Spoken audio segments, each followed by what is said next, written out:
শুধু ছাদের রেলিংকে কাজে লাগিয়ে ছাদ বাগানের শিম গাছটিতে এত সুন্দর শিম কিভাবে এলো, যেখানে প্রতিটি শিমই বিচিযুক্ত?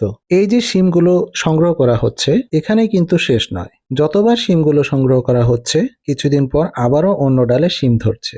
আমাদের এই ভিডিওটি দেখলে আপনাকে শিম গাছের জন্য কোনো মাচা তৈরি করতে হবে না। আপনি মাচা ছাড়াই আপনার বারান্দা কিংবা ছাদের রেলিংকে কাজে লাগিয়ে শিম চাষ করতে পারবেন। ছাদে শিম চাষের জন্য মাত্র একটি টবই যথেষ্ট।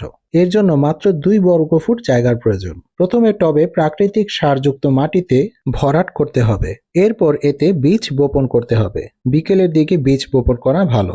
বীজ বপনের পর হালকা পানি ছিটিয়ে দিতে হবে। চারা ফোটার পরে টবের কিনারা এভাবে ছাদের রেলিং এর সাথে সংযুক্ত করে দিতে হবে। গবেষণায় জানা যায় যে মাত্র 15-20 কেজি মাটি হলেই শিমের খুব ভালো ফলন পাওয়া যায়। আমরা একটি টবে একটি শিম গাছ দিয়েছি। আপনি চাইলে একটি টবে 2টি শিম গাছ দিতে পারেন। শিম গাছে সবসময় বাড়িতে তৈরি জৈব সার দিবেন, যেমন তরকারির খোসা, ময়লা আবর্জনা, হাঁস মুরগির বিষ্ঠা, কাঠ, কয়লা, ছাই ইত্যাদি। এছাড়াও অজৈব সার হিসেবে urea, TSP, muriate of potash, gypsum, zinc oxide ইত্যাদি দিতে পারেন। এছাড়া একটি ভিডিও লিংক আমরা এখানে দিয়ে দিচ্ছি। আপনি চাইলে এই লিংকে গিয়ে শিম গাছের জন্য কিভাবে মাটি তৈরি করবেন সে সম্পর্কে ভালো ধারণা পেতে পারেন।